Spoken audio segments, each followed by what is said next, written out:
Inilah sulitnya jika kamu yang terbiasa hidup jujur dalam iman, tapi ingin menjadi seorang mualaf. Kenapa? Karena kamu harus belajar menipu untuk menolong sesuatu yang bahkan tidak kamu kenal sama sekali. Dan bukan hanya itu, kamu harus terus-menerus hidup dalam dilema iman setelah kamu menjadi seorang mualaf. Di satu sisi, harus memfitnah kitab orang lain yang mana dulu pernah kamu percayai atau kamu imani.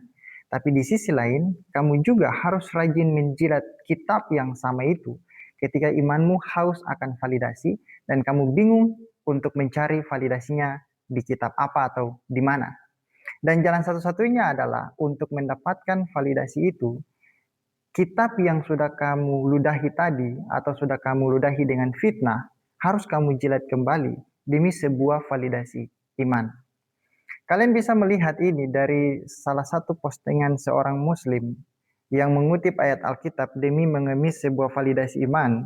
Tapi di sisi lain, ada seorang muslim yang mualaf dengan gencarnya meludahi Alkitab dengan sebuah fitnahan dalam sebuah video. Mari kita simak videonya. Ini juga penting karena apa? Supaya kita paham. Jangan kita menyebut kitabnya mereka sebagai orang Islam nih, jangan sebut kitab mereka Injil. Ya, kenapa? Walaupun mereka tulis di sini tulisannya kitab suci Injil, kita harus bisa membedakan yang namanya Injil yang diterima oleh Nabi Isa alaihissalam di dalam Quran dengan sebutan Injil yang dipakai oleh orang Kristen itu beda. Bible berbeda dengan Injil. Bible bukan Injil. A few moments later. Orang mungkin sekarang mengiranya saya menghafal Quran saja. Alhamdulillah saya juga menghafal Injil, menghafal Bible. Oke. Bertentangan dengan isi Bible. Banyak kontradiksi. Bukan banyak kontradiksi, hampir seluruhnya kontradiksi. A few moments later. Bible itu tidak pernah ada palsunya. Bible itu tidak bisa dibilang palsu karena Bible adalah Bible. Saya waktu minta dibelikan Injil sama bapak saya juga dipukulin sama bapak saya. Ngapain kan kau minta Injil? Permintaan saya dianggap aneh. Padahal bapak saya ngajarkan pada saya, kitab yang wajib diimani ada 4. Quran saya punya, Injil pengen punya. Kenapa saya tidak boleh? Kan harus diimani. Apa yang salah dengan saya? Malah dipukulin. Tuhan berbicara kepada Musa dalam kitab Ulangan 18 ayat 18. Dalam kitab Ulangan 18 ayat 18. What? Apa kata Tuhan kepada Musa? Seorang nabi akan kubangkitkan bagi mereka seperti engkau, hai Musa, maka lebih mendekati kepada Muhammad.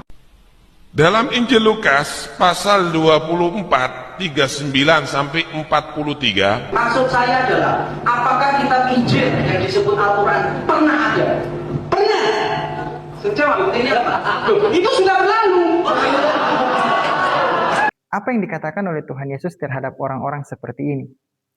Iblislah yang menjadi bapamu dan kamu ingin melakukan keinginan-keinginan bapamu.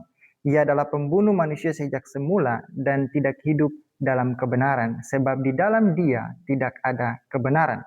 Apabila ia berkata dusta, ia berkata atas kehendaknya sendiri, sebab ia adalah pendusta dan bapa segala dusta.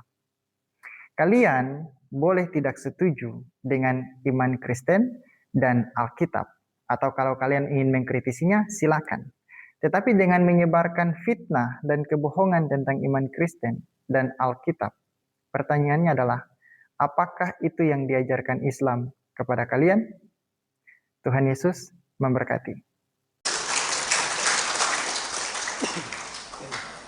Dulu saya dengan Gus Dur bicara seperti ini. Kata Gus Dur, yang memang begitu Pak Sakur. Saya ini beragama kayak pegang bara. Dilepas nggak boleh, dipegang saya sakit. Ya kan artinya. Oleh karena itu yuk sekarang kita berpikir. Jangan takut murtad dong. Oleh karena itu yuk sekarang kita berpikir. Jangan takut murtad dong. Jangan takut murtad dong. Daripada kamu mempercayai sesuatu yang tidak benar.